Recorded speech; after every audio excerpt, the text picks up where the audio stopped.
All right, so we've talked about corn for feed and corn for fuel. There's also corn syrup, which it's one of the reasons why we have so many calories that we consume here in the developed world. Look, in the United States, we eat in one meal what most people eat in a day, okay, in most countries. And we have this pleasant dilemma. We have too much food. We actually throw away about a third of our food. It's about 20 pounds per person per day of food that we just throw away because we're not consuming it. It's not the perfect size. It doesn't look great, that kind of thing. Okay, so we tend to throw away a lot. We've also talked about in class, what does that mean? So we talked about in my generation, Mr. Wright's generation, smoking was killing a lot of people, and in your generation, it's diabetes. So we might actually see death rates starting to climb because of diabetes. More people die in the inner city from diabetes than they do from gunshot wounds. So what we consume, it's an important consideration. It's on food. In developing countries, in LDCs, a big portion of their income is going to be spent on food, maybe 50% or more. In the United States, even back in the 1930s, when we were, the majority of Americans were still farmers, it might have been a majority, pretty darn close, we were spending like 34% of our money on food, and people didn't eat out that much. Today, with the industrialization of food, the mass production, it becomes so much cheaper. Now we're spending maybe 15, 16% of our money on food, and that includes all the times we go to the restaurant, even though that's been cut down significantly during the crisis, the coronavirus crisis. All right? Okay, protein, we love meat, and you're seeing right now the panic about meatpacking plants closing down. Just a little about that. We used to produce our meat a lot more locally.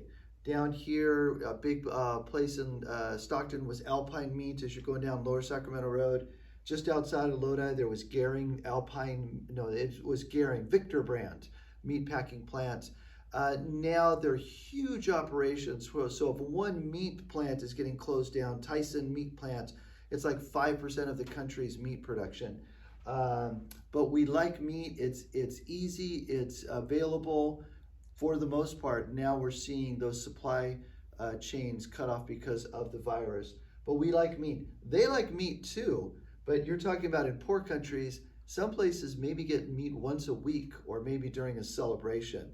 They rely much more on protein, like I said, chickpeas, and even their carbohydrates.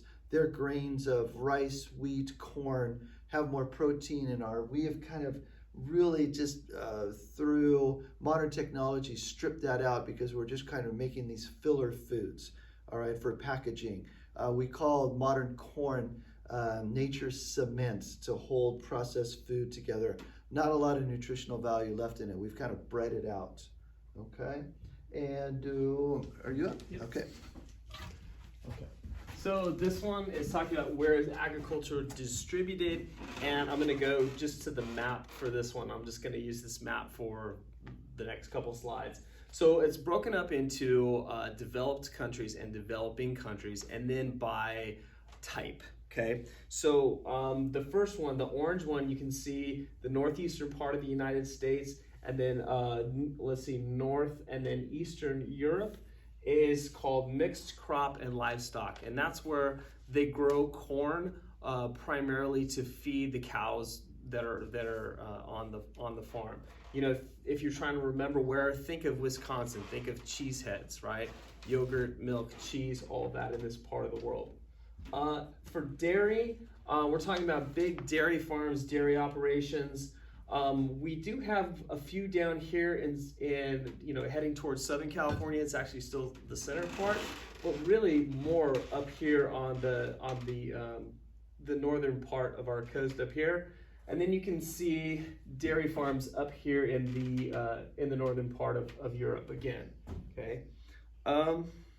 Let's see, grain. They're talking about wheat. They're talking about corn, things that you're going to turn into cereal. and you can see where that's kind of in the heartland in the middle of the United States. Some up here going in the northern part. So we talked about, winter wheat and summer wheat. The same thing over here. If you look over here in Eastern Europe, the northern parts of Eastern Europe, you see a lot of grains that are grown there. Livestock ranching, trying to see the color. All right, this one is interesting. It goes all the way here from up here in I don't know where we're like, Washington area, down into Mexico, all the way into Baja. And that's probably going to be more of like, open range type of livestock ranching. So where you just see the cows, meandering, and they're eating off of the land, and then, at night they come back home. Okay, so that's happening all throughout here in the United States. And then look down here in parts of Argentina, in parts of South America. There's lots of livestock ranching that happens.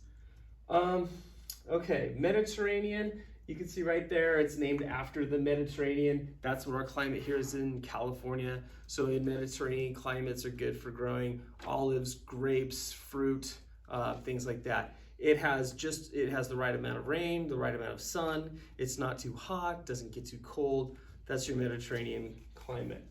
And then commercial gardening is the one in purple here. And we often, you can see it over here on the East Coast. I know down here, like in Santa Barbara, they have commercial gardening farms, like flowers would be an example of that, horticulture, those types of things. And then you can see, sort of sprinkled out throughout Europe. Moving on to developing countries, this color here is called pastoral nomadism. And Mr. Wright kind of referred to them earlier. Those are your goat herders, okay? Your camel herders, people who are moving across these really dry areas. So you can see the northern part of Africa, the Horn right here of Africa, really, really dry. And basically you're moving your animals from one patch of grass to the next patch of grass. You're just trying to find areas that have enough moisture to grow some grass and to water your animals. You can see that it's happening all throughout South Asia. And then look over here in China, okay? We don't often think about this as really dry. We often think of, at least I do, think of China as more tropical. Well, tropical over here on the eastern side, but in the center, very dry, okay? Developing, we got shifting cultivation. So in tropical lowland areas, that's like your slash and burn. They get 80% precipitation in a year. It washes out all those nutrients. And so, a farmer in Indonesia will chop down the forest, they'll burn it, they'll mix up that ash into the soil as much as they can. They'll farm it for about 2 years, and that's all they get. Then they have to shift, right? So they 2 years here, and then it'll be 8 years before they come back around to that. Just takes a long time to replenish the soil. So the next one is intensive subsistence. That's the dark green, and that one is wet rice dominant. And so you can see in India, in China, Japan, over here in Indonesia, even Madagascar, right? Very tropical areas, wet areas. And there's intensive wet rice dominant, and then there's intensive subsistence. Remember, intensive means they're intensely using the land. They're using every square inch of that land. Here in Lodi, we have vineyard rows, and we have a lot of room, so we can maneuver our machines around. In these areas, they have to use every single square inch in order to try to produce as much food as they can. Okay, this one, intensive subsistence wet rice, not dominant. You can see in parts of India and parts of China, it's drier and a little warmer, and usually that's going to be wheat or some kind of cereal grain that they're growing in those areas. And then the last one here is plantation. So that's the dark, I don't know, what is that, teal?